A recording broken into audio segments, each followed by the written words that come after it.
नमस्कार साथियों। भारत के उपराष्ट्रपति हाल ही में उपराष्ट्रपति पद से इस्तीफा दे दिए।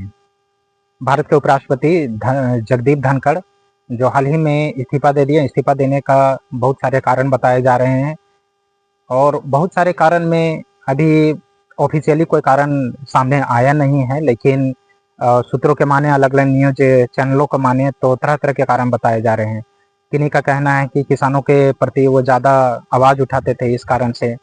तो चलिए भारत के उपराष्ट्रपति जगदीप धनखड़ के बारे में जान के, उनकी निजी जिंदगी के बारे में कुछ बातें को जानते हैं, आप लोग को हम बताते हैं। जगदीप धनखड़ उनका जन्म 18 मई 1951 कथिक गांव में हुआ था। उनका बचपन में जो पढ़ाई हुआ, स्कूली शिक्षा गांव से ही उन्हें प्राप्त हुआ। कॉलेज में स्नातक जो किए वो राजस्थान विश्वविद्यालय से भौतिकी में स्नातक किए, यानी कि बीएससी वो किए, बैचलर ऑफ साइंस। कानूनी की भी पढ़ाई किए। राजस्थान विश्वविद्यालय से कानून की एलएलबी की डिग्री भी हासिल की और वो सुप्रीम कोर्ट के वकील भी रह चुके हैं। उनके पढ़ाई के दौरान वे एक होनहार छात्र और बहस प्रतियोगिता में सक्रिय हमेशा वो रहा करते थे। राजनीति का सफर उनका कैसे शुरुआत होता है वो सुनिए। 1989 में झुंझुनू राजस्थान से लोकसभा सांसद चुने गए। कौन पार्टी से? टिकट पर झुंझुनू से वो लोकसभा चुनाव लड़े और जीते भी। मात्र एक साल बाद 1990 में केंद्रीय संसदीय कार्य मंत्री उनको सौंपा गया। अपने सख्त और स्पष्ट स्वभाव के कारण वे हमेशा चर्चा में, सुर्खियों में हमेशा वो बने रहते थे। कुछ साल राजनीति से दूर रहकर वकालत पर वो ध्यान दिए। वो राजनीतिक से कुछ साल दूरी भी बनाए रखे और वकालत पर भी ध्यान देते रहे।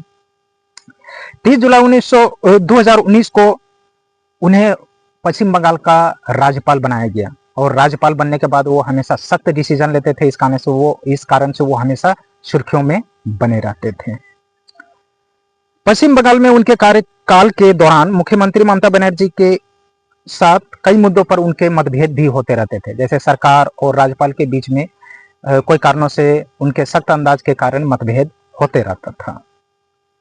वे कानून और संविधान के मुद्दों पर हमेशा वो स्पष्टीकरण रखते थे, मुखर से बात रखते थे, क्योंकि वो कानूनी जानकार थे, क्योंकि वो एलएलबी किए हुए थे। साल 2022 में भारतीय जनता पार्टी ने उन्हें उपराष्ट्रपति पद के लिए उम्मीदवार बनाया और भारत के 14वें उपराष्ट्रपति के रूप में उन्होंने शपथ लिया। उपराष्ट्रपति होने के नाते वे राज्यसभा के सभापति, पदेन सभापति ऑटोमेटिक बन जाते हैं।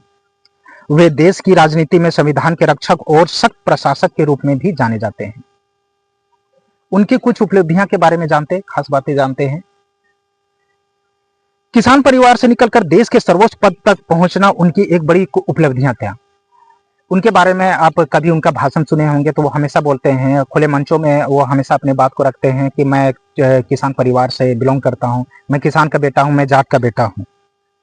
हमेशा लोकतंत्र और संविधान की मजबूती की बात करते रहते। वो हमेशा इस बारे में बात करते रहते कि वो किसानों के प्रति बल मिले। इसके साथ साथ जगदीप धनखड़ वो फिलहाल उपराष्ट्रपति पद से इस्तीफा दे चुके हैं। तो इस्तीफा देने के बहुत से कारण बताए जा रहे हैं। वो ऑफिशियली अभी तक कोई कारण नहीं आया है।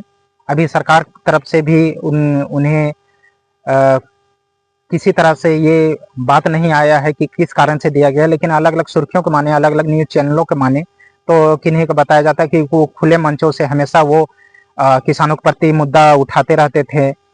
तो कई कारणों से ये भी माना जाता है कि उन्हें विदेशी जो टूर होता है या विदेशी जो गेस्ट आते हैं उनको लीड करने के लिए भी नहीं दिया जाता था। इस कारण से विभिन्न प्रकार के कारण सोशल मीडिया में आते रहते हैं, लेकिन मुख्य कारण क्या है ये कहा नहीं जा सकता है। आपको मेरा बताना श्री जगदीप धनखड़ जो भारत के उपराष्ट्रपति रहे, 14वें उपराष्ट्रपति रहे, उनके बारे में बताना आपको कैसा लगा। आप मुझे कमेंट करके बताइएगा। मेरे चैनल को सब्सक्राइब कीजिए और कमेंट कीजिए और बेल